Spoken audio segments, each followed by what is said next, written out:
Hey everyone, welcome to this explainer. I am so incredibly pumped to share this one with you because today we're diving into a genuinely powerful framework, the exact 14 ways to learn anything fast. And look, this isn't just theory. We are breaking down 15 years of professional learning coaching into a precise 14-step framework. If you've ever felt like you're putting in double, maybe even triple the effort, but you're constantly relearning the same material over and over, this explainer is going to stop you from wasting time and actually help you build deep, durable memory. All right, so we're going to break this down into 5 distinct phases. Measure outcomes, prime your brain, the intensive session, embrace confusion, and finally, master the testing phase. Let's get right into it. Phase 1. Measure outcomes, not speed. This is your setup phase. Okay, so before you even open a book or fire up a course, you need a solid foundation. Step 1, set your metric. You've got to know how you're measuring success to judge if a strategy is even working, right? Step 2, define clear learning objectives so you aren't just sprinting blind. Without a plan, you don't even know what you're looking for. And Step 3, build a schedule up front. The amount of time you actually have completely changes the strategies you should use, so lock in those dedicated time blocks before you begin. You know, the biggest myth in Step 1 is judging your learning by speed instead of outcome. Speed literally doesn't matter if you're just building fragile memories that force you to waste hours relearning the whole shebang later on. Often, those fast methods are just an illusion. Focusing on the actual outcome drives deep retention and, paradoxically, saves you a massive amount of time in the long run. Moving on to Phase 2, prime your brain first. Think of this as your warm-up. Now we need to get your brain ready for the heavy lifting. Steps 4 and 5 are all about priming. Step 4 is just planning the actual time for it, and Step 5 dictates how you execute. You absolutely must focus only on the gist, not the nitty-gritty details. Priming is about creating anchor points so your brain can easily make sense of the complex stuff later. If you dive straight into the weeds, your brain has zero context to connect those details to. Think of it like this analogy. If I'm going to throw a heavy ball at you, I'll probably shout, "Hey, get ready, I'm aiming for your chest." Priming does exactly that. It gives your brain the heads up and the context it needs to actually catch new info rather than just having it bounce right off. Here's the kicker, though. A proper priming session should really only take 5 to 10 minutes for an hour of learning. Seriously, that's it. Any longer than that and you're getting incorrectly sucked into the details. Get the gist and move on. All right, Phase 3, the intensive learning session. Time for the deep dive. This is where the magic happens, the active focus. Steps 6 through 9 dictate what happens right at your desk. Step 6, optimize your environment. Make sure it's checked against a blank distraction sheet so you're totally dialed in. Then we process the material. Step 7, set your priority to schema building. Step 8, use relational note-taking. And Step 9, individualize your learning order.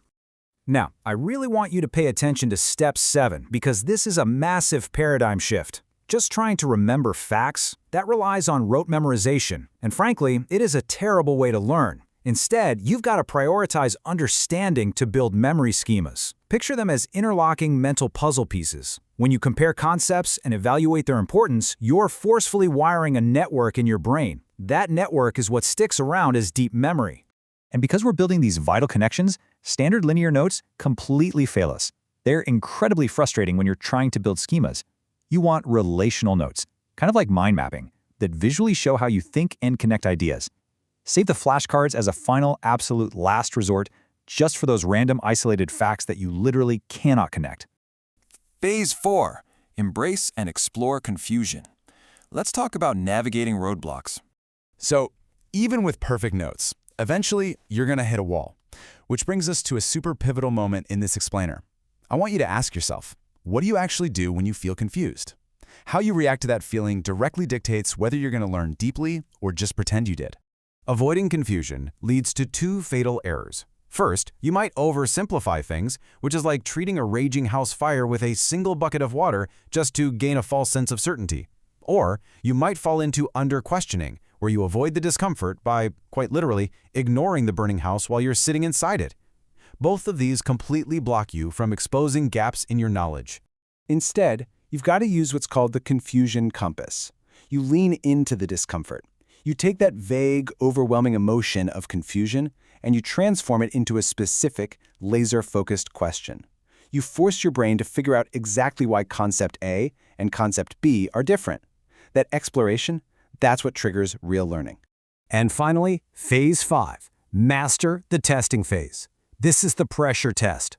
Let's see how all of this builds into bulletproof, rapid recall. The final 4 steps, 11 through 14, transform your learning from just passive storage into high-level performance.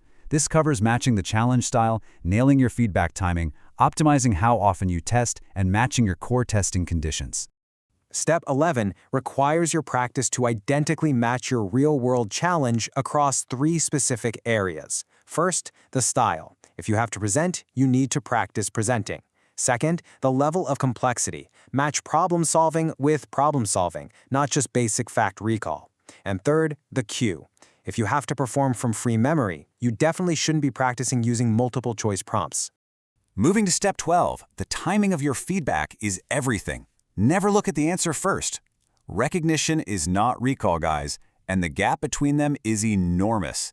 Generate your own answer first, even if you know for a fact that you're wrong, before you peek at the feedback. Just the act of trying to generate a response primes your brain to learn the correct feedback so much better.